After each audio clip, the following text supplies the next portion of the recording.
18 December Tongi ময়দানে সংঘাতের নেপথ্যে কারা এবং সমাধান।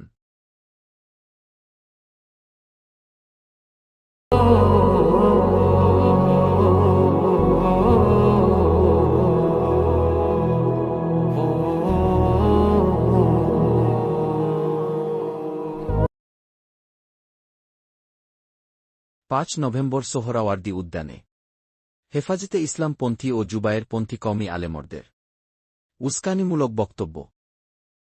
উলামায়ে কেরামের জিম্মা, উলামায়ে কেরাম যে সিদ্ধান্ত আজকে ঘোষণা করবে সেই মোতাবেক তাবলীগ চলবে, কাকরাইল চলবে, টঙ্গীর মাঠ চলবে। ওয়াসিম নাসিম ইউনুস এই তিনটা নাপা কাকরাইল, এই তিনটাকে যদি 2018 সালে বের করে দেওয়া হইতো আজকে সোহরাওয়ার্দী ময়দানে আমাদের আসতে হইতো না। সেই সময় শুনি নাই, এখন শেষ কথা হইল এক কাকরাইল এক ইস্তেমা, এক কাকরাইল এক ইস্তেমা। অন্তর্বর্তী সরকার আপনাদেরকে বলছে এই আতাদিদের কথা, এই ওয়াসিম নাসিম ইউনুসের কথা আপনাদের শোনা ঠিক হবে না। যদি শুনেন হাসিনার মতো আপনাদের পালায় বাইরে যেতে হবে। শুনবেন না কথা, আপনাদের সাথে কিসের পরামর্শ? যা এখান থেকে হইতেছে শেষ কথা হবে, এইটাই শেষ পরামর্শ। আপনাদের কিসের বসা? ঠিক এইভাবে 5 নভেম্বর সোহরাওয়ার্দী উদ্যানে হেফাজতে ইসলামের মহাসম্মেলনে মাওলানা জুবায়েরপন্থীরা ও মাওলানা সাদ অনুসারীদের বিরুদ্ধে কঠোর হুঁশিয়ারি উচ্চারণ করেন। তারা ঘোষণা দেন সাদ অনুসারীদের টঙ্গী ময়দানে প্রবেশ নিষিদ্ধ, যেটা স্পষ্ট একটি উস্কানিমূলক কথা মাওলানা সাদ অনুসারীদের জন্য। 12 ডিসেম্বর মাওলানা সাদ সাহেবের অনুসারীরা যখন প্রশাসনের সাথে মিটিং করে ফিরেছিলেন, তখন রাস্তায় জুবায়েরপন্থী কওমি মাদ্রাসা ছাত্ররা তাদের গাড়িতে আক্রমণ করে এবং তাদের 3-4 জন মুরব্বিকে মারাত্মক আহত করে।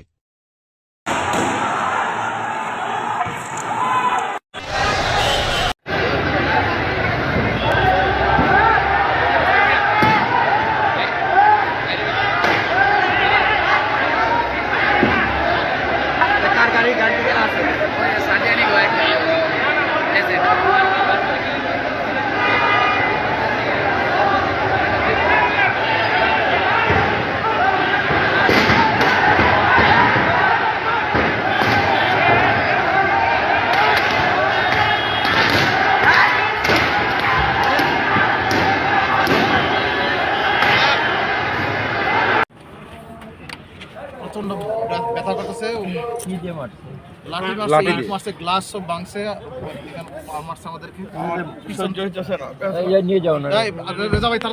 হেফাজতে ইসলাম ও জুবায়েরপন্থী কওমি মাদ্রাসা ছাত্ররা মাওলানা সাদ সাহেবের অনুসারীদের আহত করার পরেও হেফাজতে ইসলাম নেতা মাওলানা মামুনুল হক সংবাদ সম্মেলনে মাওলানা সাদ সাহেবের অনুসারীদের হুমকি দেয় যে তাদের রক্তে তুরাগ নদী লাল করে দিবে, যেটা স্পষ্টতই একটা সরাসরি উস্কানিমূলক বক্তব্য।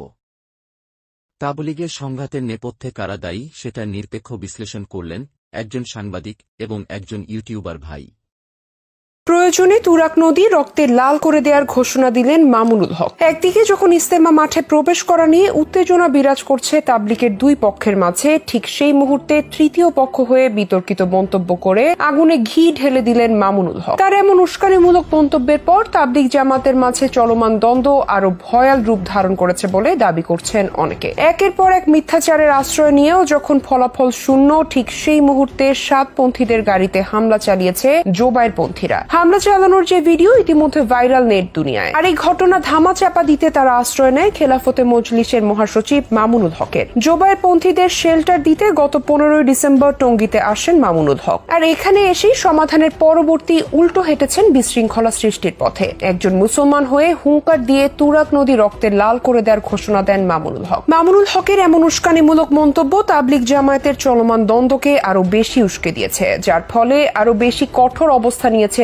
জোবায়েরপন্থীরা। গত 29 নভেম্বর থেকে 3 ডিসেম্বর পর্যন্ত জোবায়েরপন্থীরা তাদের জোর ইজতেমা শেষ করেছে। নিয়ম অনুযায়ী তারা জড়ো করার পর ইজতেমা মাঠে সাতপন্থীরা জড়ো করবে। আগামী 20 ডিসেম্বর থেকে সাতপন্থীদের জড়ো হওয়ার কথা থাকলেও মাওলানা জোবায়েরপন্থীরা লাঠি সোটা নিয়ে ময়দানে অবস্থান নিয়েছে। তাদের টার্গেট যে কোনো মূল্যে সাতপন্থীদের ইজতেমা ময়দানে জড়ো করতে দিবে না। এমন বৈষম্যমূলক আচরণের পক্ষ নিয়ে মামুনুল হক কথা বলেছেন জোবায়েরপন্থীদের হয়ে, যেখানে তার উচিত ছিল একজন আলেম হিসেবে নিরপেক্ষ ভূমিকা পালন করে দুই পক্ষ নিয়ে বৈঠকে বসে চলমান দ্বন্দ্বের সমাধানের পথে হাঁটা। সেখানে স্রোতের বিপরীতে গিয়ে মাওলানা সাদ সাহেবের বিরুদ্ধে অবস্থান নিয়ে তুরাগ নদী রক্তে লাল করে দেওয়ার ঘোষণা দেন। একজন আল্লামা হয়েও স্পষ্টভাবে মামুনুল হক কোরআন বিরোধী কথা বলেছেন। কিভাবে তার এমন মন্তব্য কোরআন বিরোধী, চলুন তা দেখে নেওয়া যাক। সূরা হুজরাতের 9 নং আয়াতে আল্লাহ তাআলা বলেন, মুমিনদের দুই দল দ্বন্দ্বে লিপ্ত হলে তোমরা তাদের মধ্যে মীমাংসা করে দিবে। অতঃপর তাদের এক দল অপর দলকে আক্রমণ করলে আক্রমণকারী দলের বিরুদ্ধে যুদ্ধ করবে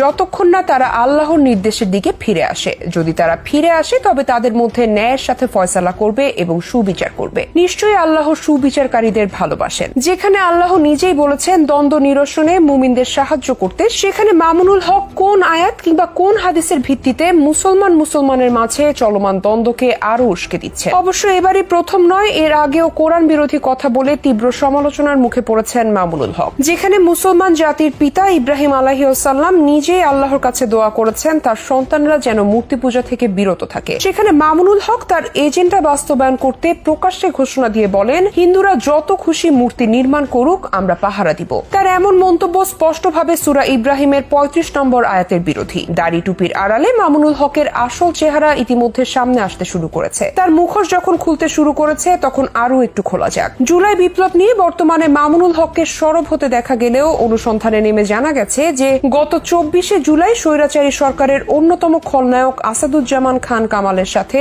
বিশেষ বৈঠক করেন মামুনুল হক। যে আসাদুজ্জামান খান কামালের নামের পাশে রয়েছে ঘুষ বাণিজ্য, অর্থ পাচার, ক্ষমতার অপব্যবহার সহ অবৈধ সম্পদ অর্জন সহ একাধিক মামলা। যে আসাদুজ্জামান খান কামাল ফ্রন্টলাইনে থেকে হাজারো শিক্ষার্থীদের বুকে গুলি চালানোর পেছনে মূল হোতা হিসেবে কাজ করেছেন, সেই কামালের সাথে গত 24 জুলাই বৈঠক করেছিলেন মামুনুল হক। ফ্যাসিস্ট সরকারের সাথে বৈঠকে বসা মামুনুল হক এবার খোলস বদল করে নৈরাজ্য বিশৃঙ্খলা সৃষ্টির পায়তারা করছে তৃতীয় পক্ষ হয়ে তাবলিগে ঢুকে। তবে আলেমদের দাবি খুব দ্রুতই মামুনুল হক সহ এমন প্রত্যেকের মুখোশ খুলে যাবে যারা নিজেদের স্বার্থ হাসিলের জন্য তাবলিগের পবিত্র মেহনতকে কলুষিত করার চেষ্টা করছে।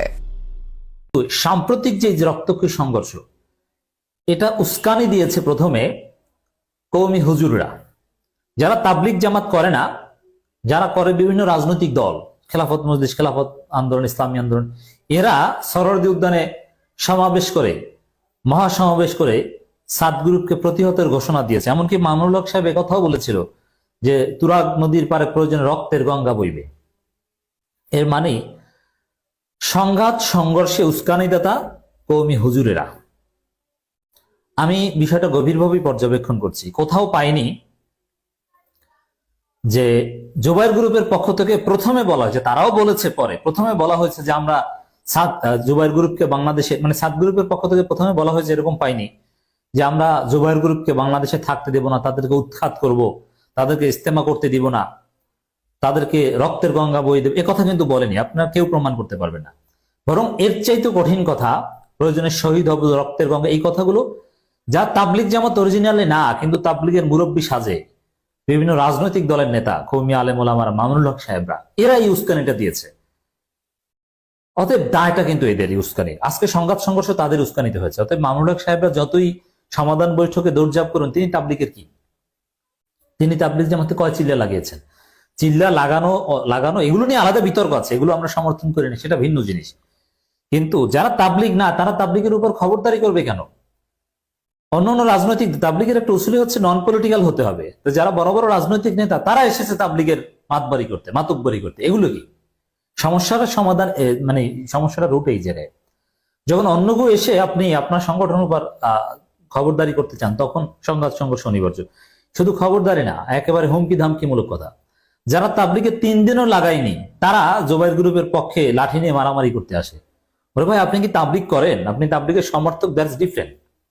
আপনি তাবলিগের সময় দেন কিনা? তাদের তো নেতৃত্ব কাঠামো আছে যে এই কটা চিল্লা দিলে এই পদ পাবে, অথবা আমির হওয়া একটা গ্রুপের রাহাবার হওয়া, এগুলো কিছু বৈশিষ্ট্য রয়েছে। আপনি 3 দিনও সময় লাগাবেন না, আপনি করবেন রাজনীতি। আমি ব্যক্তিগতভাবে তাদের রাজনীতি করাটাকে অ্যাপ্রিসিয়েট করি, কিন্তু আপনি তাদের উপর খবরদারি কেন করবেন? সংঘাত সংঘর্ষের মূল জায়গাটা এটা। এজন্য যারা তাবলিগ না, তাদেরকে তাদের এই সমস্যার সমাধান এবং এই ঝামেলা থেকে দূরে রাখতে হবে। বিভিন্ন মাদ্রাসা থেকে লোক ভাড়া করে এনে দখল করে, সাত গ্রুপের লোকজনকে বিভিন্ন জায়গা থেকে বের করে দেয়, হাজারো অভিযোগ আছে। কিসের? মাসেলস পাওয়ারের বলে। তো দর্শক, তো এখানে এই আলেম দাবিদার বা আলেম, আসলে আলেম আলেম দুই গ্রুপে আছে, কিন্তু বেশিরভাগ আলেম বা মাদ্রাসা ছাত্র হচ্ছে জুবাইর গ্রুপে। তারাই উস্কানিটা দিচ্ছে। দেখেন সাত গ্রুপ কি বলছে, তারা কি বলছে জুবাইর গ্রুপকে থাকতে দেবে না, তারা তাদের অধিকার চাচ্ছে। বলছে যে জুবাইর সাহেবকে ভিসা দিতে হবে, তাকে ইস্তেমায় আনার ব্যবস্থা করতে হবে, আমাদেরকে ইস্তেমার মাঠে অনুমতি দিতে হবে। তারা তো বলছে না তারা করতে পারবে না, তারা তাদের অধিকারের কথাটা বলছে। এখন বলবেন আমি কি সাত গ্রুপের পক্ষে? ভাই, আমি কোন গ্রুপের পক্ষে না, আমি তাবলিগ জামাত করি না। তাবলিগ জামাতের ক্রিটিক করি আমি, তাদের আকীদাগত ছোটখাটো বিভিন্ন ভুল বা তাদের ম্যাথোডোলজির আমি তীব্র সমালোচক, কিছু কিছু ভালো দিকের সমর্থক। কিন্তু সাত গ্রুপকে একেবারে মার্জিনালাইজড করার হুমকি দেওয়া হচ্ছে। আর সাত গ্রুপ তারা তাদের অধিকারের পক্ষে বলছে, দ্যাটস ইট, এর চাইতে বেশি কিছু না। হয়তো মূল দায়টা এই সংঘাত সংঘর্ষ, হয়তো এই হামলায় সাত গ্রুপ জিতেছে, মারামারিতে যে কেউ জিততে পারে, কিন্তু উস্কানিটা দিয়েছে হচ্ছে এই মামুনুল হক সাহেবরা। অর্থাৎ মামুনুল হক সাহেবদেরকে ওখান থেকে বের করে দেওয়া উচিত। যার এই যে মামুনুল হক সাহেব, রেজাউল করিম আবরার, অমুক তমুক হ্যাং ট্যাং যারা করে একটা দল, মানে রাজনৈতিক আলেম ওলামাদেরকে যদি তাবলিগ জামাত থেকে আলাদা রাখা যায়, অ্যাটলিস্ট নীতি নির্ধারণে, দেখবেন যে সমস্যা সমাধান হয়ে গিয়েছে। সমস্যাগুলো বাজাচ্ছে রাজনৈতিক আলেম ওলামারা, তারা রাজনীতি করবে, তাবলিগও তারা দখল করে। ভাই এটা কি? হুমকিদাতা কওমি এবং হেফাজতের হুজুরেরা তাবলিগের কোনো মুরব্বী না এবং তাবলিগের কোনো সাথীও না, এবং আগে কখনোই তাদেরকে তাবলিগে 3 দিন এক চিল্লা সময় লাগাতে দেখা যায়নি। তারা সম্পূর্ণ টুপি দাড়িওয়ালা বহিরাগত, যাদেরকে সাধারণ মানুষেরা চিনতে ভুল করে। চলুন দেখে নেই হুমকিদাতাদের রাজনৈতিক পরিচয়।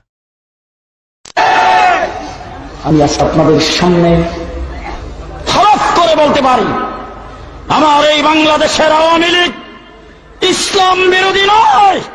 হাজার হাজার আওয়ামী লীগের নেতা কর্মী, মসজিদ মাদ্রাসা কমিটির পরিচালক, এই দেশের হাজার হাজার আওয়ামী লীগের নেতা কর্মী আছে যাদের যাকাতের দ্বারা মাদ্রাসাগুলি চলে।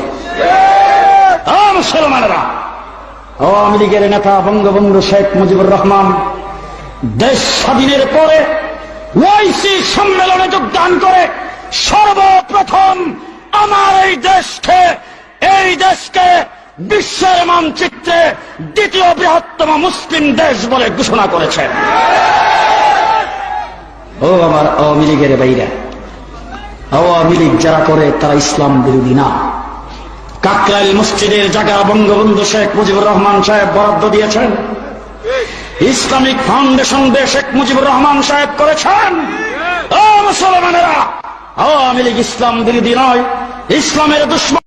15টা বছর পর্যন্ত আমরা সরকার বিরোধী ছিলাম, মাঠে ছিলাম, জুলুম অত্যাচারের বিরুদ্ধে কথা বলেছি। তোমরা সরকারের 5টা গোলাম হিসাবে ছিল। আজকে 7 শব্দে বাংলাদেশে আনার জন্য গভীর পায়তারা শুরু হয়েছে। কাকরাইল মসজিদ দখল করার জন্য, টঙ্গীর মাঠ দখল করার জন্য তাকে যে কোনো মূল্যে প্রতিহত করতে হবে। সামনে আছে মাত্র আর 5 দিন। 5 তারিখে সরোয়ার্দী উদ্যানে আলিম ওলামা ইকরামের মহাসমাবেশ আহ্বান করেছেন। আজকের থেকে নিয়ে 4 তারিখ পর্যন্ত যত মাহফিল যত জায়গায় করবেন, প্রত্যেকটা মানুষকে সেই সমাবেশে যোগদান করার জন্য উদ্বুদ্ধ করবেন। সকাল 9টা থেকে শুরু হবে, করবেন তো ইনশাল্লাহ? আস্তে কন, আস্তে কন। যদি অবস্থান অব্যাহত রাখো, পরিষ্কার বলি, এখনো ধৈর্য ধারণ ধরতেছে ওলামায়ে কেরাম। গত বছর যেভাবে বিমানবন্দর ঘেরাও করা হয়েছিল, যদি প্রহসনমূলক ইস্তেমার নামে কোন ধরনের বিভক্তি সৃষ্টি করবার আশকারা দেওয়া হয়, উস্কানি দেওয়া হয়, প্রয়োজনে ইস্তেমা ঘেরাও করব। গণপ্রজাতন্ত্রী বাংলাদেশ সরকারের মাননীয় প্রধানমন্ত্রী শেখ হাসিনা তার প্রধান অতিথির আসন অলংকৃত করতে যাচ্ছেন। শুকরানা মাহফিলের পক্ষ থেকে আমরা জানাই আন্তরিক অভিনন্দন, মোবারকবাদ। এই 14 লক্ষ শিক্ষার্থীর জননীর ভূমিকা আপনি পালন করেছেন। আজকে আমি এই মহা কওমি সমুদ্রে আমি ঘোষণা করতে চাই, আপনি কওমি জননী। আজ থেকে আপনাকে এই উপাধি দিলাম, আপনি কওমি জননী। 18 ডিসেম্বর মাওলানা সাদ সাহেবের অনুসারীরা কেন ঢাকার উদ্দেশ্যে রওনা হয়েছিল? টঙ্গী ময়দানে গত প্রায় 57 বছর ধরে ইস্তেমা হয়ে আসতেছে। এরই সাথে প্রতি বছর ইস্তেমার প্রায় 40 দিন পূর্বে তাবলিগের 3 চিল্লার সাথীদের জোর হয়, যারা তাবলিতে একটানা 4 মাস সময় দিয়ে আল্লাহর রাস্তায় চলে। জোবায়ের পন্থীরা গত 29 নভেম্বর, 1, 2, 3 ডিসেম্বর সেই জোর টঙ্গী ময়দানে করেছেন, যেখানে মাওলানা সাদ সাহেবের অনুসারীরা কোনো বাধা দেয়নি, বরং তাদের জন্য দোয়া করেছেন খোলা চিঠির মাধ্যমে। ঠিক একইভাবে 20 থেকে 24 ডিসেম্বর টঙ্গী ময়দানে তাবলিগের 3 চিল্লার সাথীদের জোর করার জন্য মাওলানা সাদ সাহেবের অনুসারীরা ঢাকার উদ্দেশ্যে রওনা হয়। টঙ্গীর তুরাগ তীরে চলছে মাওলানা জুবায়ের অনুসারীদের 5 দিন ব্যাপী জোর ইস্তেমা। ফজরের নামাজের পর আম্বায়নের মধ্য দিয়ে শুরু হয় আনুষ্ঠানিকতা। জোর ইস্তেমায় অংশ নিতে দেশের বিভিন্ন প্রান্ত থেকে জড়ো হয়েছে মুসল্লিরা। আয়োজকরা জানিয়েছেন, তাবলিগ জামাতের সব সাথী এই জোর ইস্তেমায় অংশ নিতে পারেন না। সাধারণত 3 চিল্লার সাথীদের নিয়েই এটি অনুষ্ঠিত হয়। জোর ইস্তেমা শেষে বিভিন্ন অঞ্চলে গিয়ে আগামী বিশ্ব ইস্তেমা সফল করতে মুসল্লিদের দাওয়াত দেবেন তারা। মাওলানা সাদ অনুসারীদের জোর ইস্তেমা শুরু হবে আগামী 19 ডিসেম্বর, শেষ 23 ডিসেম্বর। ঢাকার উদ্দেশ্যে রওয়ানা করা মাওলানা সাদ সাহেবের অনুসারীদের উপরে রাস্তায় রাস্তায় হামলা করেছে জোবায়ের পন্থী কওমি মাদ্রাসার ছাত্ররা।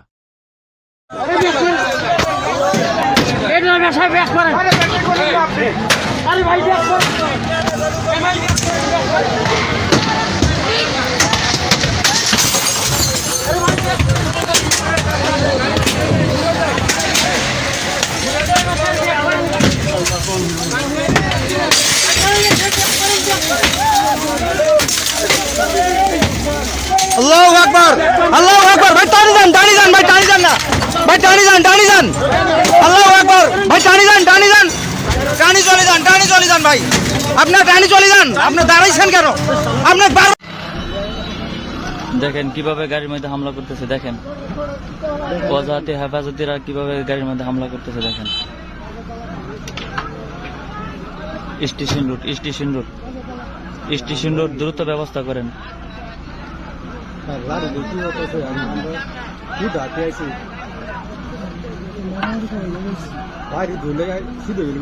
সংঘাতের সূচনা, এক পেশে হামলার ইতিহাস। গত 7 বছর ধরে হেফাজত ও জুবায়ের পন্থীরা টঙ্গী ময়দানের একক দখলদারিত্ব বজায় রেখে আসছে। তারা মাওলানা সাদ সাহেবের অনুসারীদের বারবার উস্কানি দিলেও শান্তিপ্রিয় সাদ অনুসারীরা কখনো সংঘাতে জড়ায়নি। এই ধৈর্যশীল অবস্থানই তাদের মূল নীতি। কিন্তু এবারের পরিস্থিতি ভিন্ন ছিল। সংঘাতের পূর্বে বিভিন্ন স্থানে সাদ অনুসারীদের উপর পরিকল্পিতভাবে হামলা চালানো হয়। রাস্তায়, বাসে, কোথাও তারা নিরাপদ ছিলেন না। এই হামলাগুলো পরিস্থিতিকে ক্রমেই জটিল করে তোলে। মারকাজে আক্রমণের সূচনা। মাওলানা সাদ সাহেবের অনুসারীরা টঙ্গী ময়দানের পশ্চিমে আহসানিয়া মিশন হাসপাতালের পাশে একটি ছোট মসজিদকে তাদের মারকাজ হিসেবে ব্যবহার করছিলেন। 8 ডিসেম্বর রাতে হেফাজত ও জুবায়ের পন্থীরা মারকাজের কাছে এসে সাদ অনুসারীদের উস্কানি দিতে শুরু করে। তারা গালিগালাজ করে, ইটপাটকেল ছোড়ে, এমনকি আগুন লাগানোর চেষ্টা করে। টঙ্গী পশ্চিম থানার ওসি পরিস্থিতি নিয়ন্ত্রণের চেষ্টা করেন, কিন্তু তার সব প্রচেষ্টা ব্যর্থ হয়। প্রথম রক্তপাত। যখন মাওলানা সাদ সাহেবের অনুসারীদের কয়েকজন সাথী টঙ্গী ময়দানে প্রবেশ করেন, তাদের একজনকে হেফাজত ও জুবায়ের পন্থীরা ছুরি দিয়ে নির্মমভাবে হত্যা করে। বাকিদের দা ও ছুরি দিয়ে কুপিয়ে আহত করা হয়। সাথীদের জীবন বাঁচানোর চেষ্টা। এই আক্রমণের পরে মাওলানা সাদ সাহেবের বাকি সাথীরা আহতদের বাঁচাতে মরিয়া হয়ে ময়দানে প্রবেশ করেন। আহত সাথীদের উদ্ধার করে বিভিন্ন হাসপাতালে ভর্তি করানো হয়। মৌলিক প্রশ্ন হল, যারা শান্তির পথে ছিল তারা কেন এই অন্যায়ের শিকার? কেন এমন এক পেশে আক্রমণ চালানো হল? এই ঘটনাগুলো একটি বিষয় স্পষ্ট করে, সংঘাতের সূত্রপাত সাদ অনুসারীদের দ্বারা নয়, বরং তাদের উপর ধারাবাহিক আক্রমণের ফলাফল। শান্তি প্রতিষ্ঠার জন্য সংশ্লিষ্ট সকলের উচিত সত্যের পক্ষে কথা বলা এবং দোষীদের বিরুদ্ধে আইনানুগ ব্যবস্থা গ্রহণ করা। 2028 সাল থেকে এখন পর্যন্ত হেফাজতপন্থী কওমি হুজুরেরা ও জুবায়েরপন্থীরা কাদেরকে ঢাল হিসেবে ব্যবহার করে আসছে এবং কাদেরকে সবসময় আক্রমণের সময় ব্যবহার করছে। সময় এটা আমরা ইসলামের ব্যবহার করি, স্বাভাবিক নিয়মে ইসলামের সময় এর জায়গা থেকে বেরো চলে যায়, কিন্তু তাদেরকে ছোট ছোট কচিমতি বাচ্চাদেরকে রাখছেই হচ্ছে আমাদের মানব ঢাল হিসেবে আমাদেরকে প্রতিরোধ করা। এই স্পেসটা ইসলাম মক্কাতে বাচ্চারা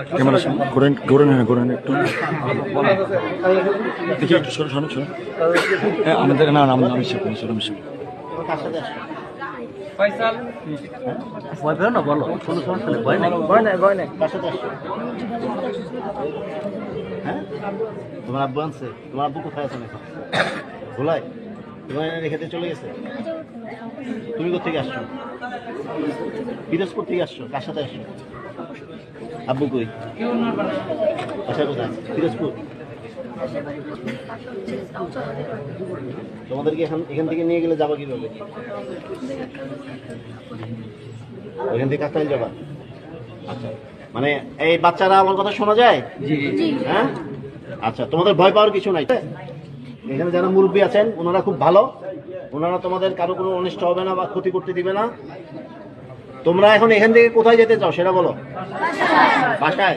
যার বাসায় তো সম্ভব না, যার বাসায় তো আমরা পাঠাইতে পারবো। ভাই শুনেন, আমি এখানে যখন আমাদের প্রথম থেকে মোটামুটি ছিলাম, হ্যাঁ, এদেরকে মনে করেন কি তোমাদেরকে সেভ করছি না সবাইকে, হ্যাঁ, এদেরকে আমাদের কোন সাথীদেরকে একটা ফুলের তো কত তোমাদেরকে দিতে দিছি, আর এরা বা এদের শিক্ষকরা আমাকে অনেক দিচ্ছি নাই। আমি এদেরকে এখানে পানি খাওয়াইছি, তারপরে কিনা কয় এর আতঙ্ক ছিল, এদেরকে বিস্কুট খাওয়াইছি, চানাচুর খাওয়াইছি কিনা কি তোমাদের। এবং এই ভাই শুনেন, কথা না বলি ভাই, আমাদের যে জুবাইর সাহেবের যে জুবাইরপন্থীর যে সুরা, সেখানে ফয়সাল মাওলানা ফারুক সাহেবকে আমি ফোন করছি, উনি রিসিভ করছে, ওনার সাথে হোয়াটসঅ্যাপে ওনাকে আমি কথা বলছি আপনাদের এখানে 100 মতো বাচ্চা আছে, এর এরকম নিরাপত্তার সহিত আছে, আমি তাদেরকে এরকম ভাবে নিয়ে আসি, আমাদের আরো সাথীরা আছে, আপনারা গাড়ি পাঠান, 2-1 সাথী সহ এদেরকে আমরা দিয়ে দিই। তো উনি এটা বলছে যে চেষ্টা করবো, তারপর বলছে যে আমি পারতেছি না, কারোর পাইতেছি না। এরপর আমি মনে করেন এই ইঞ্জিনিয়ার মুশারফ সাহেব, ওনাদের জুবাইর সাহেবদের পক্ষের, ওনাকে ফোন করছি, ওনাকে এই কথা বলছি, এরকম কথাই বলছি, উনি বলছে চেষ্টা করতেছি। তারপর আমি ইঞ্জিনিয়ার মাহফুজকে ফোন করছি, পাই নাই হোয়াটসঅ্যাপে। তারপর ইঞ্জিনিয়ার আরিফ সাহেবকে ফোন করছি, পাই নাই হোয়াটসঅ্যাপে। ইঞ্জিনিয়ার নাজিম সাহেবকে ফোন করছি, পাই নাই হোয়াটসঅ্যাপে। তারপর আমি তাদেরকে ভয়েস কল দিছি যে আপনাদের যে এখানে এরকম ছাত্ররা আছে, এরকম ছোট ছোট বাচ্চাদেরকে আপনারা যে রেখে গেছে, জানেন এখানে অনেক দিন যাবত না আমরা এখানে আসবো, এটা আমরা থানা থেকে আরম্ভ করে একেবারে প্রধান উপজেলা পর্যন্ত সব লেভেলে পুরা বাংলাদেশ সবাইকে জানাইছি আমরা এখানে আসবো, জোর করব। এমন তো অবস্থা, আপনারা যে চলে গেলেন এই মাসুম বাচ্চাদেরকে এরকম ভাবে ঝুঁকিপূর্ণ অবস্থায় রাইখা, এখন যাও এরা নিরাপত্তা আছে, এদেরকে নিয়ে আসেন, গাড়ি পাঠান। আমি ভয়েস কল দিয়েছি তাদেরকে সবাইকে, শুধু 2 জনের সাথে কথা হয়েছে, মুশারফ সাহেব আর ইসে সাহেব, হ্যাঁ, এরপরে মনে করেন এরা সবাই এরকম আমাদের তারপরে যেটা হয়েছে যখন আমরা ওখান থেকে রেসপন্স পালাম, তারপরে আমাদের একটু ছেড়ে দেবো, আমরা কি করবো, বাচ্চাগুলো এখানে আছে, একটু ভয় পাচ্ছে, ওদের খানার বাইরে ইন্তজাম করতে হবে। তো আসিফ ভাই তখন ফোন করলো, আপনাদের কিন্তু কোনো অফিসার আসিফ সাহেব আমাকে বললো যে অমুক জায়গায়। আমি বললাম যে আপনি আমাকে আপনার লোকেশন পাঠান। উনি আমার লোকেশন পাঠান, আমি চলে এলাম ওনার কাছে। পরে উনি আমার সাথে আসতেন, এসে মেয়ে বলতে মেয়ের গেটে আমার পারমিশন নেই, আমি যেতে পারবো না, আপনি বাচ্চাগুলোকে আমাদের কাছে হ্যান্ড ওভার করেন। তো আমরা আপনি গাড়িটা ভিতর লাগিয়ে দিন, ছোট ছোট বাচ্চা, না আমাদের পারমিশন নেই, আমি নিয়ে যাবো। আমরা এখানে আসছি, ঠিক আছে, তারপরে এই লিস্ট করছি, এখন যাচ্ছিলাম আসিফ সাহেবের কাছে এগুলো বুঝাই দেওয়ার জন্য, ওনার কাছে বুঝিয়ে দিল। যেহেতু আপনি আছেন এখানে, কমিশনার স্যার আছে, তো আপনার কথা মাঝখানে যে একটু বলবেন এখানে কতজন ছাত্র উপস্থিত রয়েছে? কথা শেষ করি। তো যে বাচ্চাগুলো এখানে আছে, প্লিজ যদি আপনি একটু প্রত্যেকটা আপনার কোনো রিপ্রেজেন্টেটিভ বুঝে নেবেন, অবশ্যই বুঝে একটু রিসিভ করে নেন। তাহলে আমার এখানে বাচ্চাদের সাথে কি এদের কোনো কিছু গার্ডিয়ান আছে? গার্ডিয়ান এমনি ছিল না, 2-3 জন আসছে, আমরা দেই নাই, আশপাশে আছে। আমরা বলছি ভাই দেখেন, যেহেতু আমরা আর্মিকে বলে আসছি, আমরা বাচ্চাদের সব ওনার কাছে ওনাকে হ্যান্ড ওভার করবো, যদি ওনারা আপনাকে দেয় ভালো, আর তা না হলে আপনার কাকরাইল থেকে নিয়ে নেবেন। এরকম না, দুইজন না তিনজন, আপনাকে আমরা এত সহযোগিতা করতে পারি, আমরা ওনাদের নাম্বার দিতে পারি, ওনাদের সুরাদের, হ্যাঁ, ওনাদের একজনকে ফোন করে আপনারা অনুমতি নেওয়া, ওনাদেরকে বাড়ি বাড়ি দিয়ে যেতে পারবেন না, কাকরাইলে পৌঁছে যান এবং ওনাদের নিয়ে আসেন।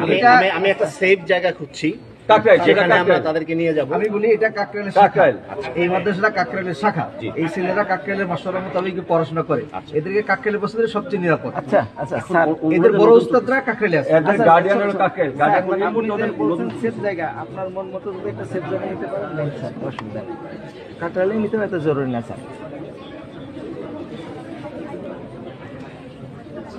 স্যার ওনারা আসলে ওনারা হয়তো বলতে চাচ্ছে স্যার, আপনারা ছাত্ররা বুঝে নিলে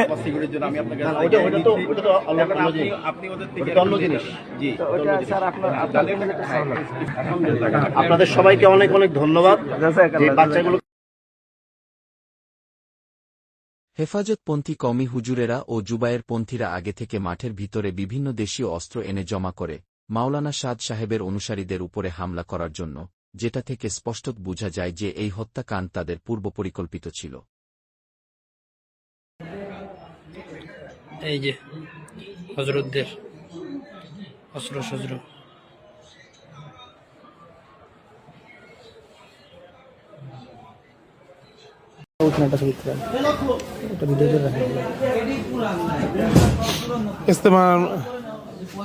ইস্তেমার গোডাউন থেকে বিপুল পরিমাণ দেশীয় অস্ত্র সাথীরা উদ্ধার করছে। আর কিছু পাওয়া গেছে পাশে, এখানে আরো 2টা বস্তা আছে এখানে, এবং আমরা বিপুল পরিমাণ দেশীয় অস্ত্র এবং এই অবস্থা তাদের আসছিল ওইটা নিচ্ছে।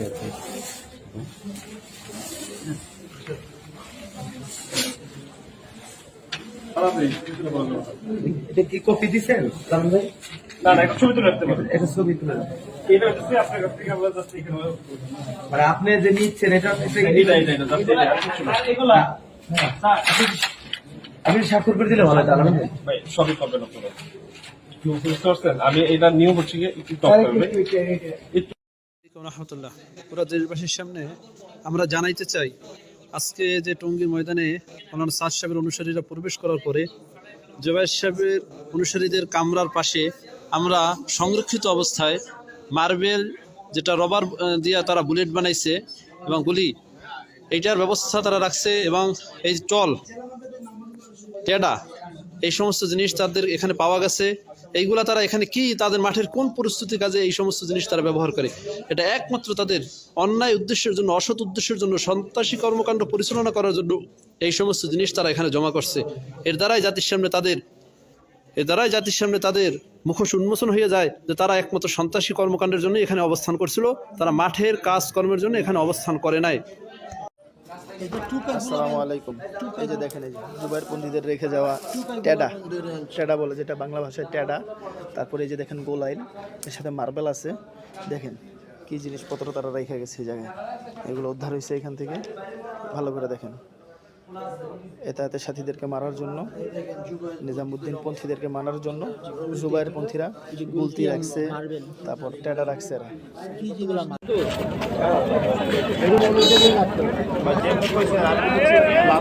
আরে না,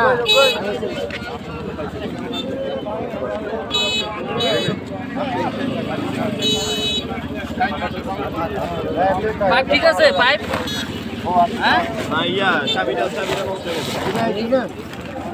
হেফাজতপন্থী কওমি হুজুরেরা ও জুবায়ের পন্থীরা মিলে মাওলানা সাদ সাহেবের অনুসারীদের হত্যার ফুটেজ। নাম বেলাল, তাবলিগের সাথী, মাওলানা সাদ সাহেবের অনুসারী। হেফাজত ও জুবায়ের পন্থীরা মাওলানা সাদ সাহেবের এই অনুসারীকে হত্যা করে, যিনি প্রথম দিকে মাঠে ঢুকেছিল।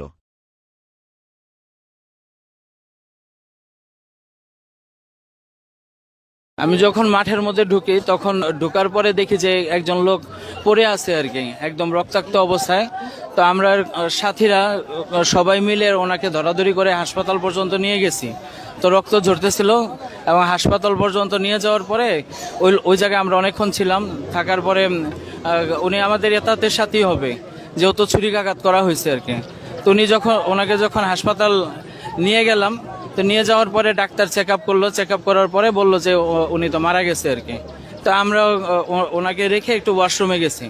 তো ওয়াশরুম থেকে যখন ফিরে আসলাম, আসার পরে ওই লাশটা যেখানে ছিল ওই জায়গায় কিছু লোক দাঁড়ানো ছিল। তো আমি জিজ্ঞেস করলাম যে ভাই আপনারা কারা, কোথা থেকে আসছেন? তো ওনারা বলতেছে যে আমরা মাঠের খেদমতে আসছি।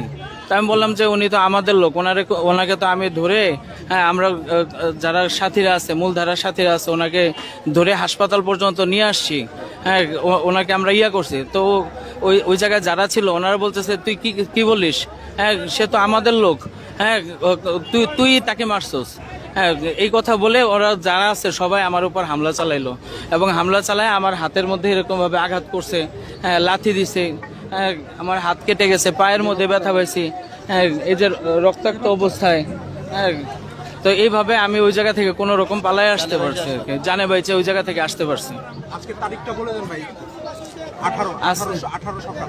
হ্যাঁ আজকে 18 ডিসেম্বর।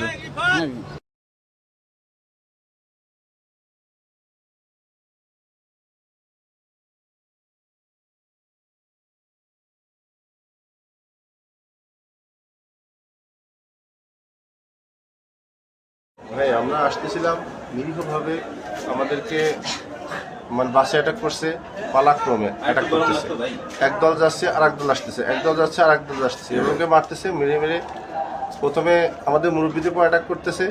পরে আমি বললাম যে ভাই আল্লাহর জন্য আমরা আসছি, ভাই আমরা এখানে কারোর সাথে মারামারি করতে আসিনি। ওরা বলতেছে যে আমাদের সাথীদের মেরে ফেলছে, আমাদের সাথীদের মারছে, তোমরা সাথে দাও নিয়ে আসছো, ছুরি নিয়ে আসছো। আমি দেখেন আমাদের হাতে কিচ্ছু নেই, আমরা খালি হাতে আসছি। আমরা বলছি আপনারা আলেম বিদ্বেষী, বলছি ভাই আমরা আলেমদের ভালোবাসি ভাই, আমরা সারা বছর মেহনত করি যাতে করে মানুষ একটা আলেম হয়। আমরা আলেমদের বানানোর জন্য আমরা আসছি, আমরা আলেম বানানোর জন্য আসছি, আলেমদের ভালো। দেখেন আমার ড্রেসটা দেখেন, আলেমের মতোই ড্রেস, কারণ কি আমি আলেমকে ভালোবাসি তাই এরকম বলছি।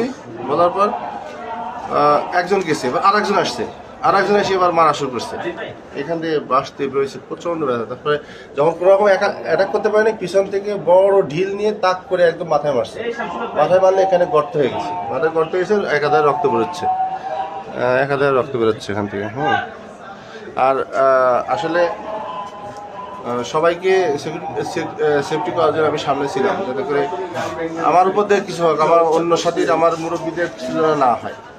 কি জানতে পেরেছেন আসলে?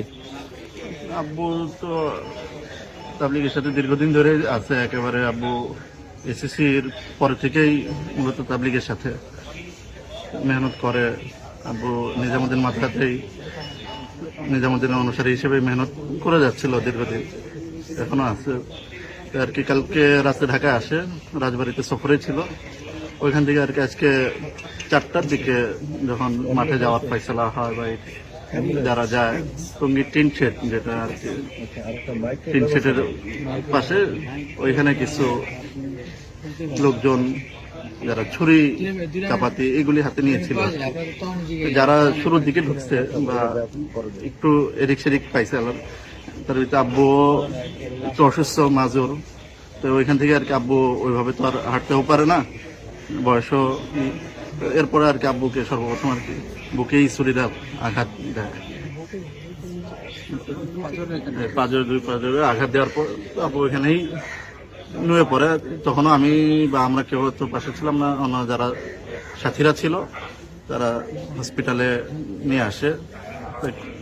আমরা আর ওইভাবে খোঁজাখুঁজি করে যখন পাচ্ছিলাম না, তখন আর কি পত্রিকা এসে জানতে পারি যে বেলাল হোসেন নামে একজন আল্লাহ এসে নিহত হয়েছে, শহীদ হয়েছে।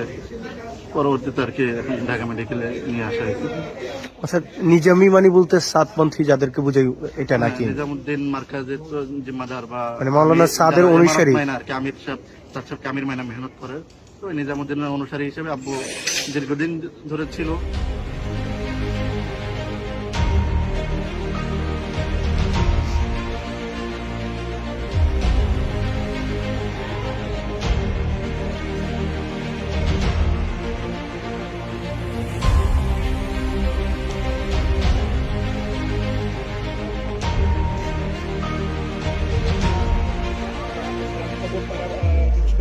এবং একজনের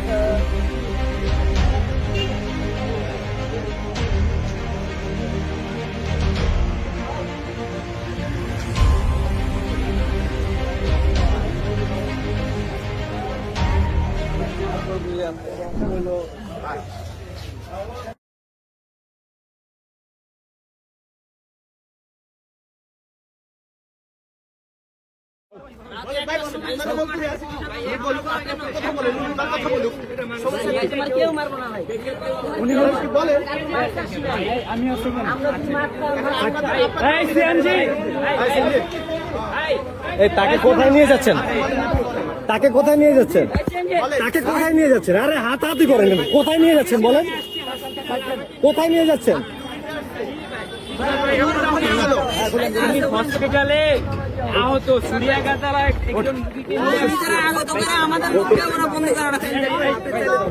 ভাই আপনার নামটা কি? আপনার নামটা কি ভাই? আপনার নামটা কি? শিয়া বাটার ও ভিটামিন ই সমৃদ্ধ lily glam beauty soap. Lily, always beautiful. আপনার নামটা কি? ভাই আপনাদের কাছে অনুরোধ, একটা আঘাত যেন না করো ভাই। কোথায় নিয়ে কোথায় নিয়ে যাচ্ছেন? মারা যেন ভাই, আমরা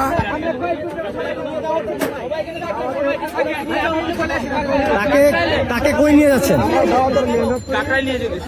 কাকরাইল কেন? আপনি পুলিশের কাছে দিতে পারেন, কাকরাইল কেন?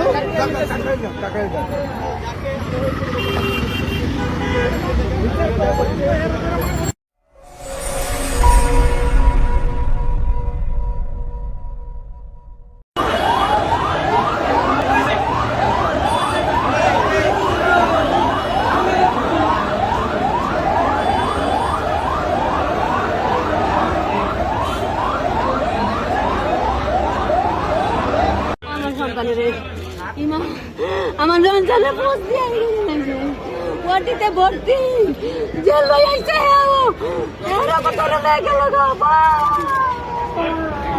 মানে দিতে জানো আপনারা ডাক্তার ডাক্তার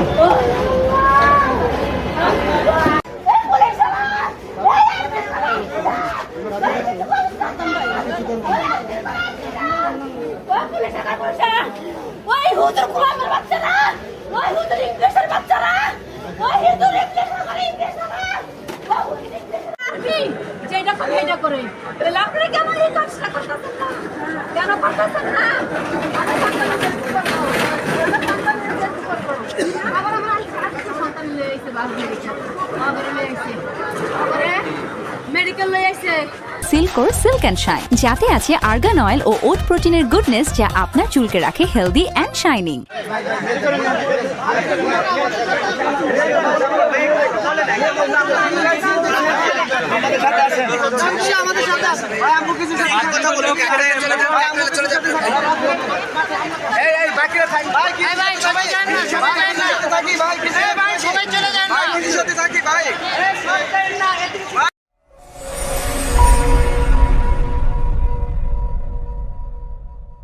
মাওলানা সাদ সাহেবের অনুসারীরা হেফাজতপন্থী কওমি হুজুর ও জুবায়েরপন্থীদের কোনো ধরনের আক্রমণ না করে নিরাপদে মাঠ থেকে বের করছে এবং অনেককে পুলিশ ও সেনাবাহিনীর হাতে তুলে দেয় যাতে আর হামলা করতে না পারে।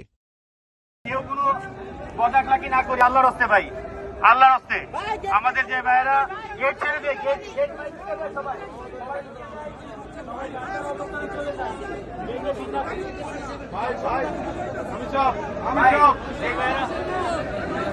আমাদের রক্ত টাইম হয়ে প্রস্ত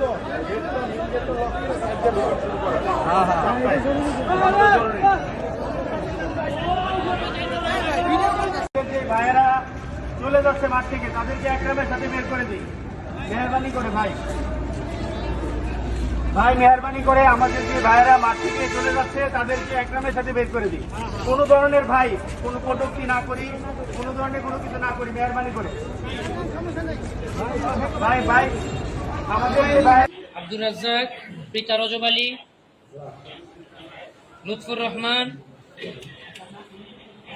আর পিতা গোলাপউদ্দিন, নাম বেলাল, আপনি আব্দুল সালাম, হানিফ ইসলাম, বারেক মন্ডল, শফিক, আপনি ওই যে শেষে, ঠিক আছে? আচ্ছা, এখানে 32 জন। বাসায় ফেরার পথে হেফাজতপন্থী কওমি হুজুরেরা ও জুবায়ের পন্থীরা মাওলানা সাদ সাহেবের অনুসারীদের রাস্তায় এবং বাসায় আক্রমণ করে। মাওলানা সাদ সাহেবের অনুসারী মুফতি মুয়াজ সাহেবের বাসায় এবং মুফতি জিয়া বিন কাসেমের বাসায় ও মাদ্রাসায় আক্রমণ করে হেফাজতপন্থী কওমি হুজুরেরা ও জুবায়ের পন্থীরা।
হিসাবে একটা মিডিয়াম সাইজের একটা ছোটখাটো একটা ফ্রিজ কিনা দিলে আর যদি রেডি করে দিতে চান তাহলে আমার আরাম করে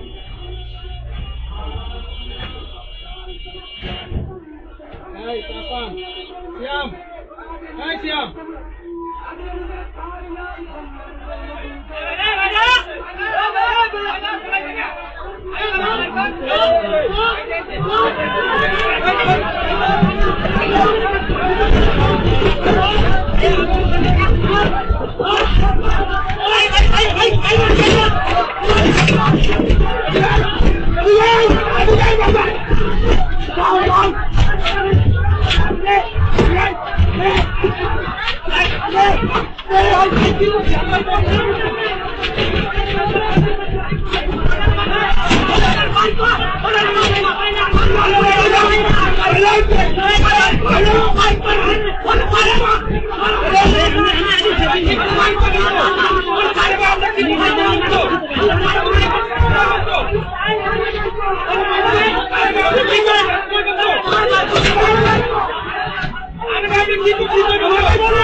টঙ্গী ময়দানের সংঘাতে জড়িত বিভিন্ন পক্ষের মধ্যে উত্তেজনা এতটাই চরমে পৌঁছেছিল যে পরিস্থিতি নিয়ন্ত্রণের বাইরে চলে যায়। হেফাজতপন্থী কওমি হুজুর এবং জুবায়ের পন্থীরা, যাদের মধ্যে অনেকেই দেশীয় অস্ত্র নিয়ে সংঘাতে অংশ নিয়েছিল, তাদের উদ্দেশ্য ছিল মাওলানা সাদ সাহেবের অনুসারীদের প্রতিরোধ করা।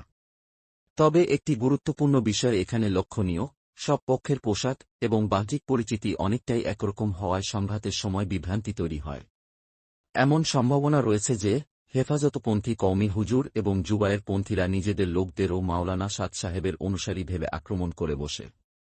এই ঘটনাগুলোতে একটি প্রবণতা লক্ষ্য করা যায়, বিভ্রান্তিমূলক হত্যার জন্য মাওলানা সাদ সাহেবের অনুসারীদের দোষারোপ করা হচ্ছে। এভাবে প্রকৃত দায়ী ব্যক্তিদের আড়ালে রেখে পরিস্থিতি আরও জটিল করে তোলা হচ্ছে। এই ধরনের ঘটনা বোঝায় যে সংঘাতের পরিস্থিতিতে ধৈর্য ও সতর্কতার অভাব কিভাবে অনাকাঙ্ক্ষিত প্রাণহানি ঘটায় এবং শান্তিপূর্ণ পরিবেশকে নষ্ট করে। সংশ্লিষ্ট পক্ষদের উচিত হবে বিষয়টি গভীরভাবে পর্যবেক্ষণ করে সত্য উদ্ঘাটন করা এবং ভবিষ্যতে এমন সংঘাত এড়াতে কার্যকর পদক্ষেপ নেওয়া।